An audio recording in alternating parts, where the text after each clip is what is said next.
कर्म का विधान ऐसा नहीं कि कोई हमारे कर्मों का निर्धारण कर रहा है, हम ही अपने कर्मों का निर्धारण कर रहे हैं। कई बार यात्रा इतनी लंबी हो गई है कि हम भूल चुके होते हैं और फिर हमको लगता है कि जो अब घट रहा है ज़रूर इसके पीछे कोई शक्ति इसको सब संचालित कर रही है। हम ही निर्मित कर रहे हैं निरंतर अपनी नियति को। पहले भी हमने अपने विचारों, भावों और अपनी होश की स्थिति से उसमें अंतर डाला है। आज भी हमारे सामने बहुत सारे चुनाव खड़े होते हैं, हम उसमें से कोई चुनते हैं और हमारे अंदर होश की स्थिति में अंतर पड़ता है। आम तौर से व्यक्ति ने कर्मों का बड़ा स्थूल रूप पकड़ा है। स्थूल रूप में, जैसा कि तुम्हारे प्रश्न में भी है, हम भौतिक स्थितियां ही देखते हैं कि कोई इस घर में पैदा हो गया, कोई उस घर में पैदा हो गया, किसके पास संसाधन बहुत हैं, किसके पास संसाधन कम हैं। ये सब अभी स्थूल स्वरूप है। कम या अधिक संसाधनों में भी कोई व्यक्ति जाग सकता है। कोई व्यक्ति इतनी तीक्ष्ण, इतनी इंटेंस इंसाइट अपने अंदर पैदा कर सकता है कि वो सारी जीवन की जो व्यवस्था है उसके प्रति होश से भरकर और जाग सकता है। संभावना है उसके पास। वहीं पर उसकी नियति बदल जाएगी, वहीं पर उसके जीवन के मायने बदल जाएंगे।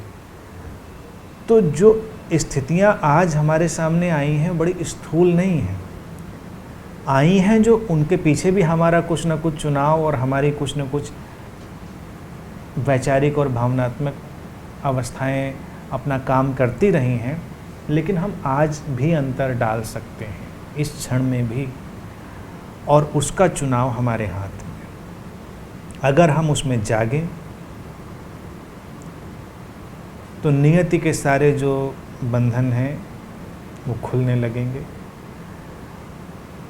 जब कर्मों की बहुत चर्चा होती है तो लोग कहते हैं सारे कर्मों को खत्म करने के बाद व्यक्ति ज्ञान को उपलब्ध होगा, तो कोई फिर संभावना बचती नहीं, क्योंकि कर्म तो निरंतर ही होते चले जा रहे होंगे। मुक्ति कब होगी? बस केवल उस सपने में जाग जाना, होश से भर जाना और अपने जीवन को उस सजगता के प्रकाश में जीने लगना। तो कर्मों का जो जगत है वो स्वप्न की तरह विदा हो जाता है, फिर हमें बांधता नहीं। कर्म केवल कृत्य ही नहीं है। कर्म अगर केवल कृत्य ही होते तो बात बड़ी आसान हो जाती। कर्म एक विचार भी है, भाव भी है, और उससे भी गहरी तुम्हारी, जिसको मैं बार बार दोहरा रहा हूँ, होश की अवस्था, इंटेंस स्टेट ऑफ कॉन्शियसनेस भी है, और वो तुम्हारे हाथ में है, वो तुमसे कोई छीन नहीं सकता। अब जैसे सूफी इस पर एक घटना कहते हैं कर्मों पर, कहते हैं दो व्यक्तियों को एक बार बंदी गृह में डाल दिया गया, तो उसमें एक सूफी सेंट था और एक सामान्य अपराधी था। दोनों को डाल दिया।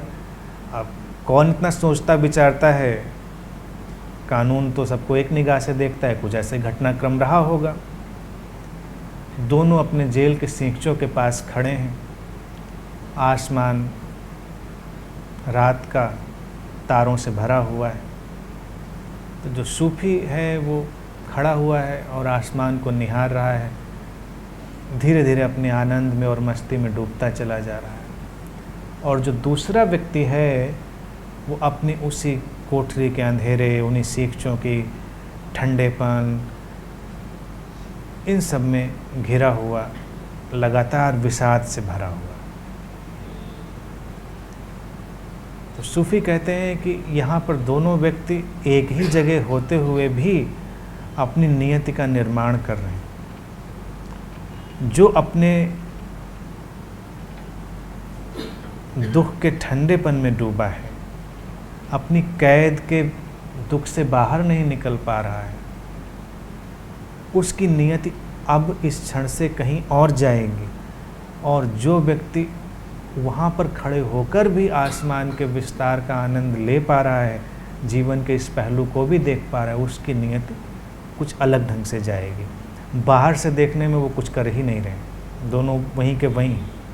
तो जो ये इंसाइट है ये इतनी डीप है, इतनी गहरी है, ये तुम्हारी सारी नियति को बदल के रख देती, उससे बहुत बड़ा अंतर पड़ता है। और सारी साधना इस अंतर्दृष्टि को बदल देने का ही नाम है। फिर हम कर्मों का रोना नहीं रोते, और ये हमारे हाथ में है, ठीक अभी और यहीं हमारे हाथ में है, इसे हमसे कोई छीन नहीं सकता। यही मनुष्य जीवन की स्वतंत्रता, गरिमा है। अगर ये भी कोई तुमसे ले ले, तुम्हारी गरिमा भी क्या रहेगी, फिर तो तुम रोबोट हो गए। अगर कर्म ही हमको धक्का देके इधर उधर पहुंचाते रहेंगे तो जीवन रोबोट हो गया। लेकिन मनुष्य जीवन की गरिमा है कि हमारा एक चुनाव हमारे जीवन को आमूल चूल बदल सकता है, और वो किसी भी क्षण संभव है। यही कहना चाहता हूँ। बात स्पष्ट होती?